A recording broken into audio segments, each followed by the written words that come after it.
ada tokoh yang kita mau bicarakan ini ya, si Turing ini kan. Turing ini adalah nama yang cukup fenomenal di AI. Yang sebelah kiri itu adalah Alan Turing yang sebenarnya, seorang berkebangsaan Inggris ya. Nah, kalau ingin tahu bagaimana masa kecilnya, kemudian perannya menciptakan sebuah mesin yang sangat, namanya Christopher, itu sangat dipakai di Perang Dunia Kedua ya, bisa menghemat perang cepat usai karena salah satu menjadi kalah. Dia menemukan sebuah mesin yang namanya Enigma, itu sudah diilustrasikan dengan cukup jelas di film yang namanya The Imitation Game. Itu mengupas tentang tokoh yang kita bicarakan yang namanya Alan Turing. Nah, untuk mengabadikan namanya saat ini sampai hari ini di bidang intelijensi buatan masih ada sebuah award yang namanya Turing Award.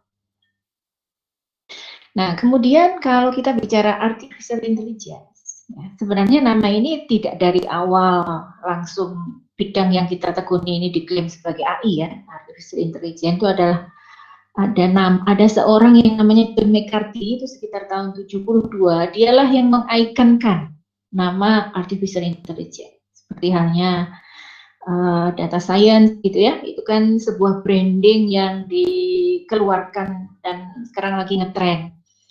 Walaupun kalau diteliti lebih lanjut sebenarnya itu adalah advance dari statistik gitu ya. Bagaimana memasukkan salah satu pendekatan dari AI ke dalam statistik yang akhirnya terkenal dengan nama deep learning. Oke, ini bicara sejarah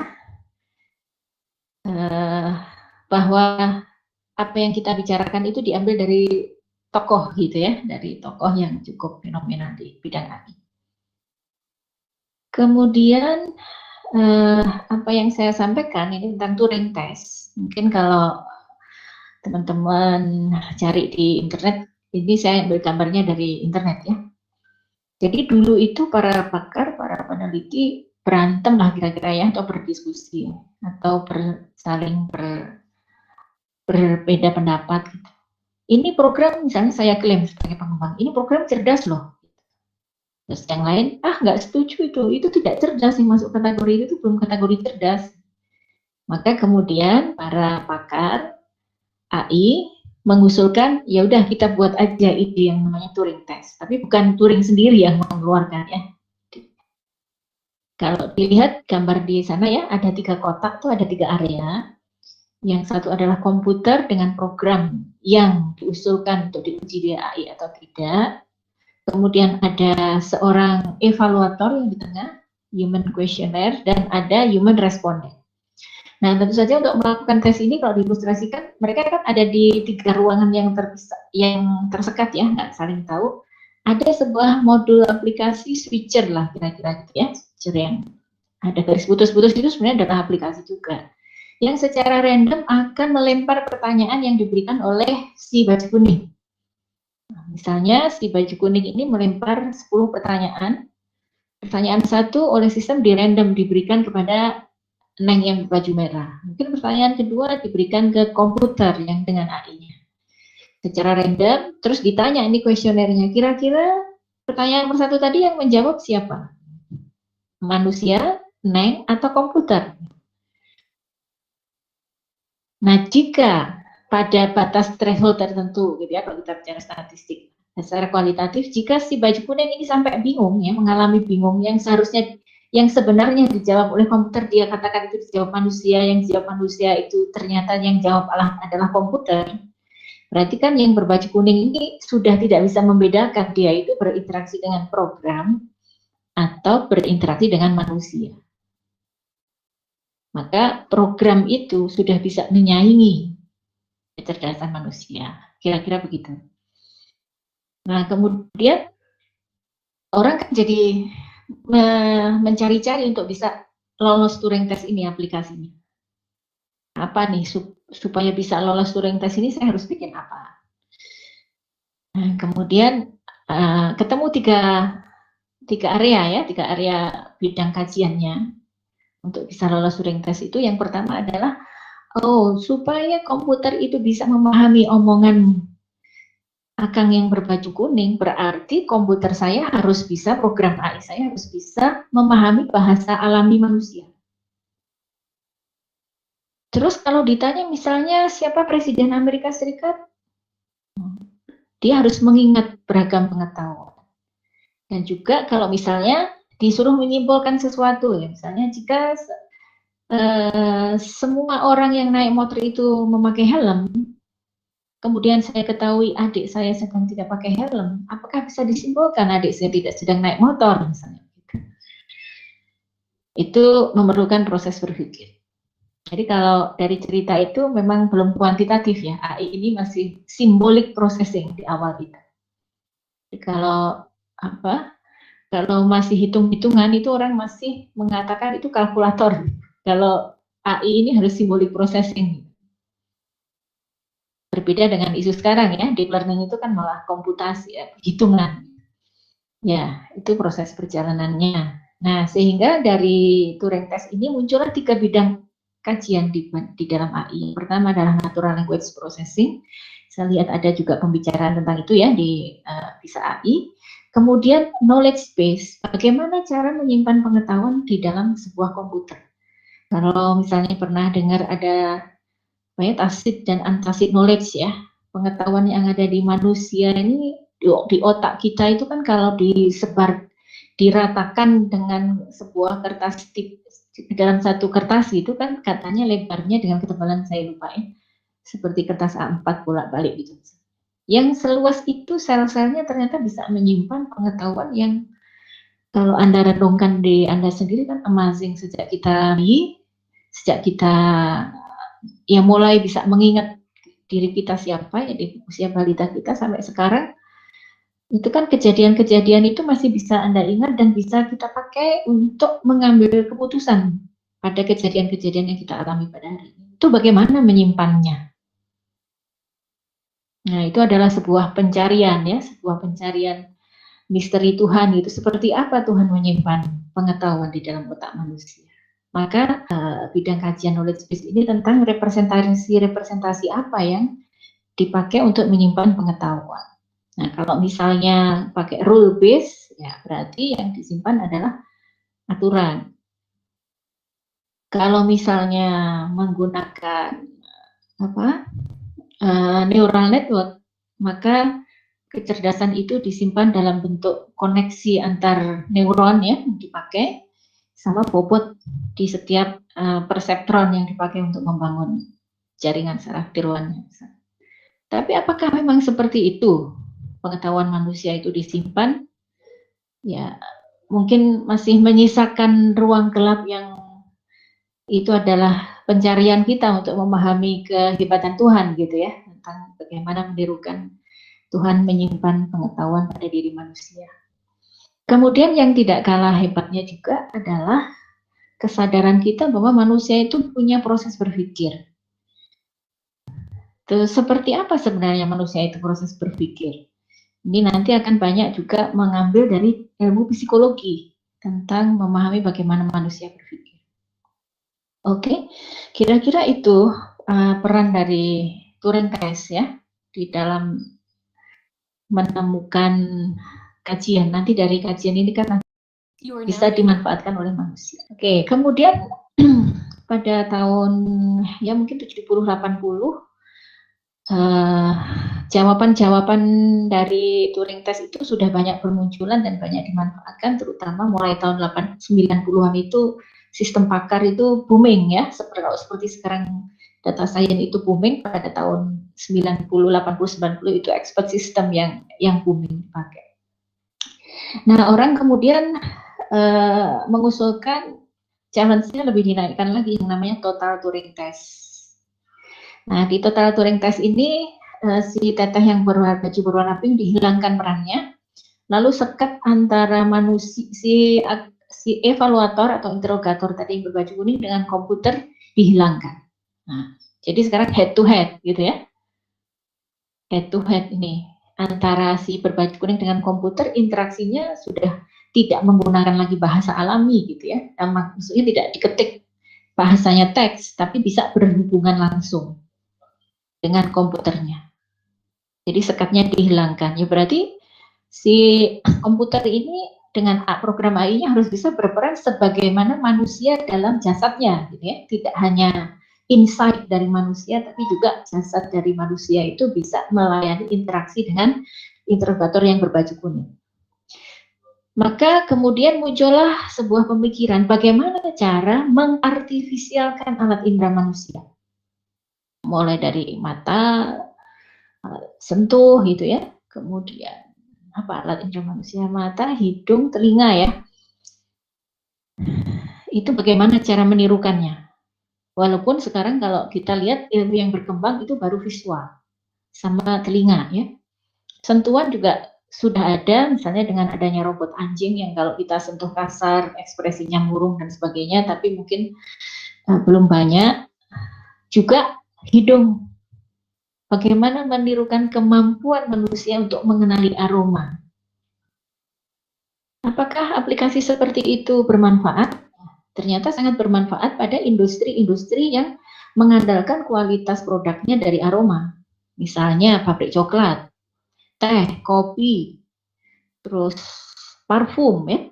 Itu kalau testernya lagi sakit flu ya quality controlnya nggak bisa jalan ya, karena kan sensor hidungnya bermasalah. Itu bagaimana menggunakan program AI untuk mendeteksi aroma. Ada kajiannya tapi saya sudah nggak ngikutin lagi sampai hari ini sejauh apa. Dan kalau kita pahami, kita menjadi memahami betapa luar biasanya gitu ya Tuhan kita, hidung kita itu bisa memahami misalnya apa ya, durian dicampur dengan jeruk gitu ya di satu keranjang. Nah itu kita bisa tahu, oh di dalamnya ada jeruk dan keranjang. Atau kalau dulu permainan pramuka, ini ada jahe dan ada kunyit. Nah bagaimana itu bisa dikenali? Karena mengenali jahe saja, mengenali kunyit saja, itu ternyata persoalannya berbeda dengan jahe campur kunyit. Nah, itu luar biasa sekali ya kalau kita meneliti itu, tingkat kesulitannya itu tinggi. Belum lagi kalau ada 3. Terus mengingat aroma ya, aroma. Seandainya sudah bisa diciptakan generator aroma seperti halnya warna, maka ya mungkin televisi Anda itu kalau ada iklan makanan, dia bisa menciptakan aroma seperti aroma makanan yang diinginkan gitu ya, bisa muncul di tengah-tengah ruangan kita. Itu masih pencarian mungkin ya. Oke, ya dari situ muncullah computer vision. Itu bagaimana menirukan mata manusia untuk memahami apa yang dilihat. Ya, memahami apa yang dilihat, bukan hanya melihat, bukan hanya kamera mata, tetapi memahami apa yang dilihat. Kemudian terkait dengan telinga, itu ada speech to text, bagaimana dari suara-suara pendek dikenali menjadi teks, nanti begitu di teks masuk ke kajian tentang natural language processing. Nah, ada juga di speech recognition ini 2 arah ya, ada speech to text dan ada text to speech. Itu untuk seperti halnya Bixby-nya Samsung gitu ya, Hello Bixby atau Hello Google-nya itu kan itu text to speech banyaknya, dan itu memerlukan kecerdasan juga. Kalau nggak memerlukan kecerdasan, pasti performansinya nggak akan secepat itu. Nah, yang ketiga adalah robotika. Robotika ini berarti dia sudah menjadi sebuah agent, sebuah personifikasi dari mesin yang utuh gitu ya, dari kecerdasannya, dari sensornya. Kalau Anda lihat gambar di sebelah kanan bawah itu, itulah model dari sebuah sistem yang bisa lolos total Turing test. Ini agentnya itu harus punya kemampuan sensor, kemudian harus punya kemampuan aktuator. Nah, aktuator ini kan rame banget di robot ya, menirukan kita ini punya berapa puluh sendi. Sendi jari kita, sendi lengan kita, sendi lutut kita, itu geraknya ada sendi peluru, sendi pelana, dan bagaimana itu kemudian bisa ditirukan oleh robot ya. Itu masalahnya mengawinkan AI dengan orang elektro ya, karena di sana banyak kendali ya. Nah, tetapi sebenarnya kajian dari kalau di informatika bukan pada kemampuan gerak, fleksibilitas gerak menirukan sendi manusia, tapi misalnya mengkomputasikan keseimbangan gitu ya. Tapi sekarang sudah ada tuh robot bisa berdiri di satu kaki, itu berarti dia sudah bisa memodelkan keseimbangan. Nah, itu jadi misalnya menirukan sekarang ada model gerak bibir ya, itu aktuator. penelitian tentang menirukan gerak bibir, sehingga nanti kalau aku belajar e-learning, gurunya diubah jadi agent, atau penyiar berita di TV yang diubah jadi agent, seorang AI, bukan lagi penyiar yang real. Kemudian sensor-sensornya juga bisa sangat banyak, sampai kemudian bisa mengenali gestur saat ini.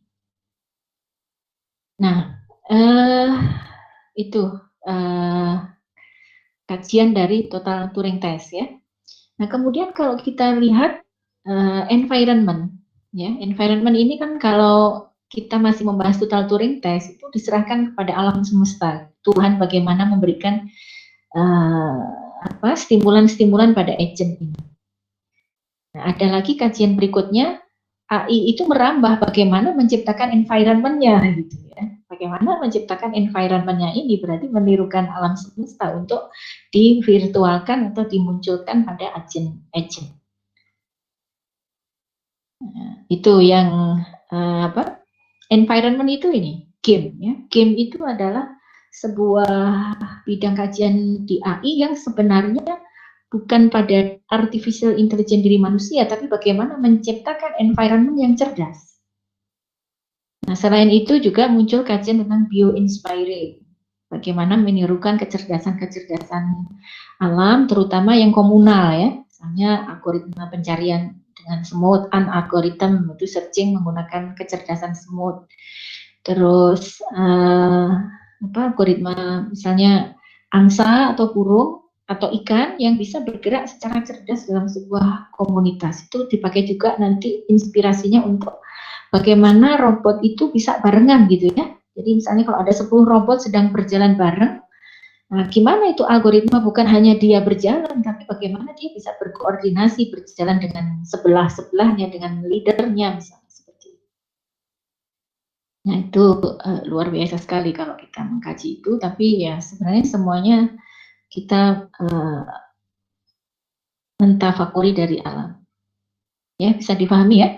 Jadi kalau tadi Turing test itu masih tertutup begitu, ada 3 bidang kajian, kemudian total Turing test membuat semakin kaya, sehingga ada personifikasi dari kecerdasan dengan utuhnya. Terus ada lagi bioinspiring, ini menirukan binatang, terutama yang komunal, dan juga kemudian manusia pengen lagi membuat environment-nya yang cerdas. Nah, itu representasinya dikit.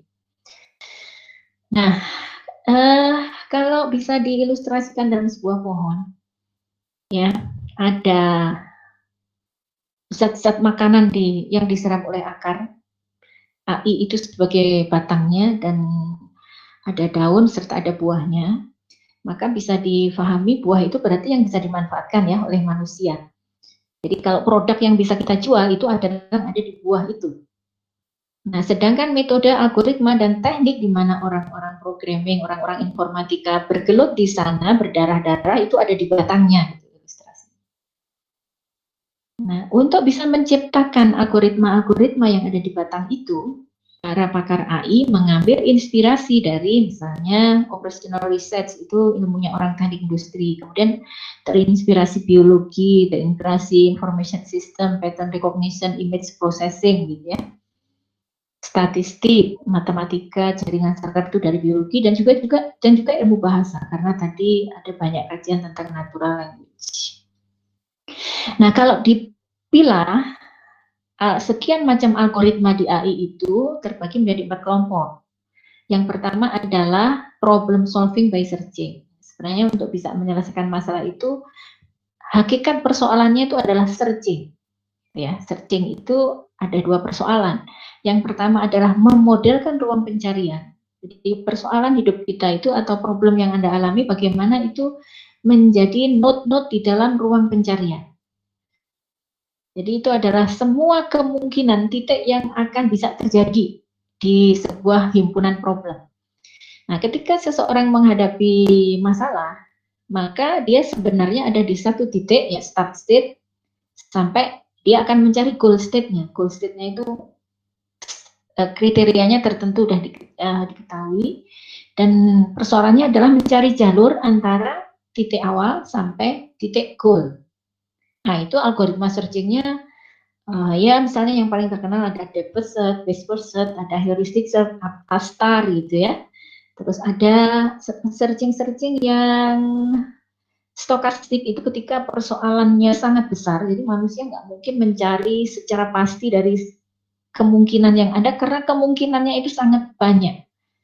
Nah, kalau kemungkinan sangat banyak, kita bisa dihitung pakai komputer yang canggih bisa 5 tahun pun tidak selesai gitu. Makanya ada sebuah persoalan AI di problem solving by searching ini ya yang stokastik gitu ya. Misalnya kalau diumpamakan seperti kasusnya Abu Nawas tuh. Abu Nawas dengan Raja Harun al-Rashid itu kan ditanya, Abu Nawas, berapa jumlah bulu di satu lembar sapu tangan dari kulit kambing ini?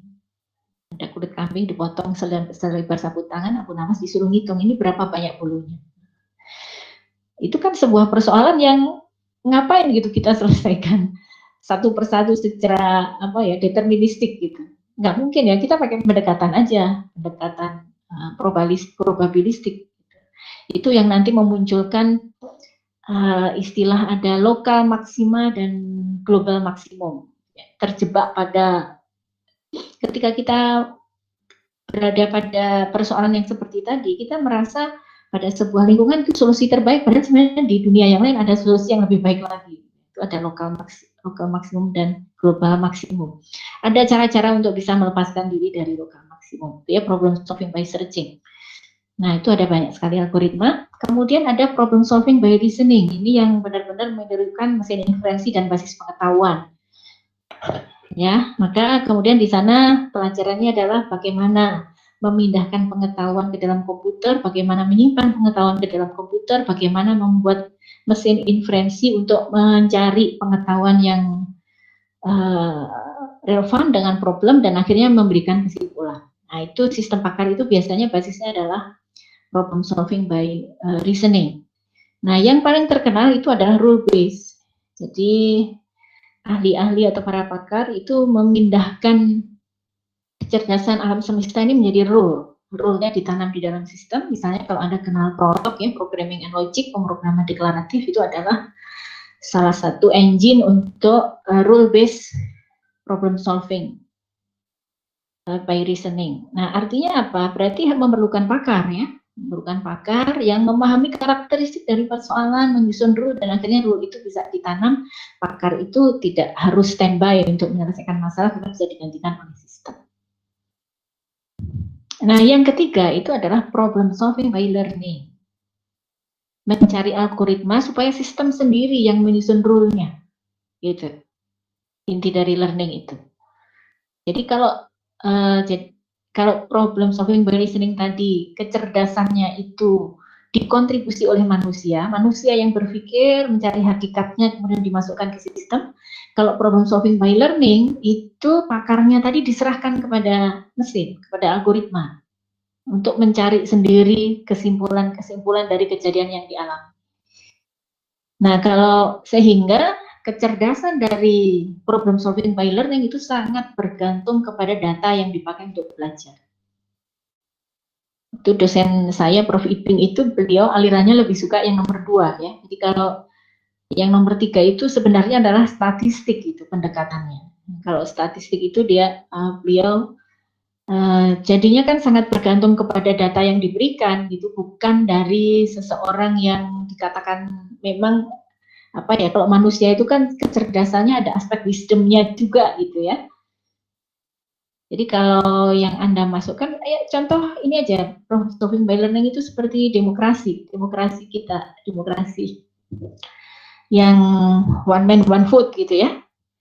Kalau di sebuah desa, mayoritas penduduknya adalah pemabuk, maka kepala desa yang terpilih adalah kepala desa yang pemabuk juga, kira-kira gitu. Itu yang oleh orang yang golongan nomor 2 nggak bisa diterima, itu bukan kecerdasan gitu ya. Itu adalah mayoritas aja. Gitu. Nah, tapi hari ini yang paling seksi itu adalah yang nomor 3. Pada tahun 90-an, 80-90 itu yang booming metode yang nomor 2. Nah, yang keempat itu adalah planning problem. Ini kasus yang paling terkenal itu adalah memindahkan balok ya. Memindahkan balok itu kalau di dunia nyata kan persoalan peti kemas. Kalau mau ngambil peti kemas yang paling bawah, ditumpuk kemana dulu nih supaya menimbul supaya langkahnya paling pendek. Jadi kalau planning problem itu bisa lebih dikaitkan dengan searching, tapi yang di searching adalah aksi kalau di planning. Sedangkan kalau di problem solving by searching yang dicari adalah state-nya, bukan aksinya. Mencari state yang memenuhi kriteria, kalau di planning mencari aksi yang menghasilkan state sesuai kriteria. Ya mungkin Anda agak bingung ya, karena memang ya itu harus dibahas satu semester tersendiri untuk memahami batang dari AI itu ada empat pendekatan, dan mungkin bisa ditambah tadi yang PU inspiring. PU inspiring itu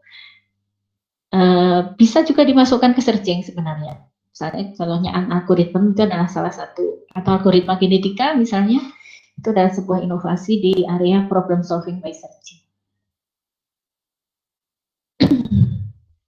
Nah, kemudian ada sebuah buku yang kalau Anda suka pada AI, mungkin perlu dibaca ya.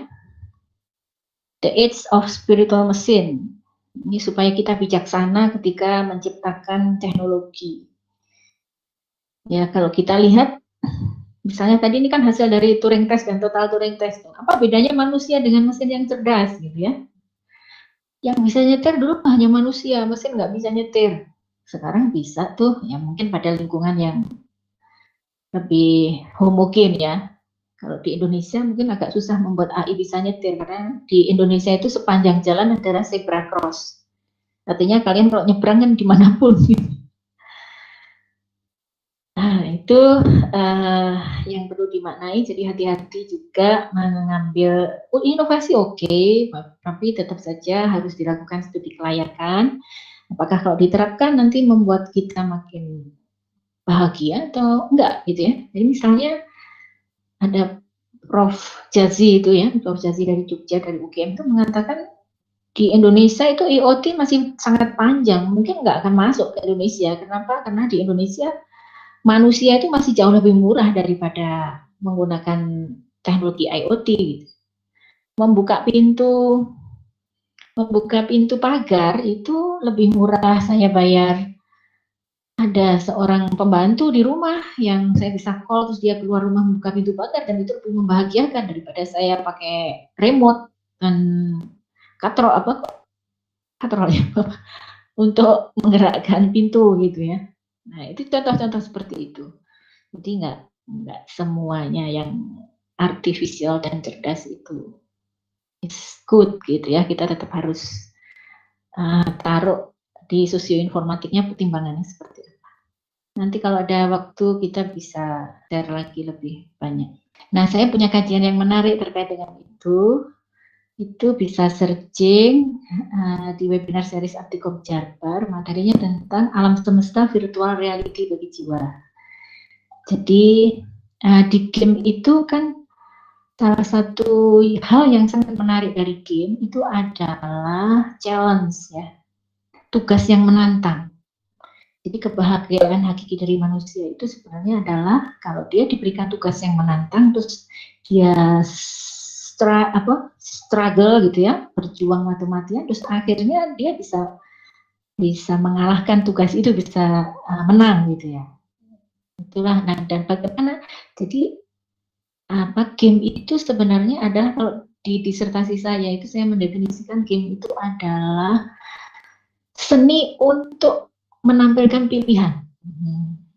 Seni untuk menampilkan pilihan dan menampilkan dampak dari setiap pilihan. Dan itu sangat inherent dengan manusia ya. Manusia itu kan bedanya manusia dengan yang bukan manusia itu punya kebebasan memilih. Nah, jadi seni menampilkan pilihan sehingga pilihan itu menjadi menantang bagi manusia. Ditambah dengan story yang menjadi konteks dari pilihan itu, sehingga kita dalam hidup ini nggak bosan gitu. Malah tiap hari itu kita merasa eager gitu ya, tumbuh dan seterusnya.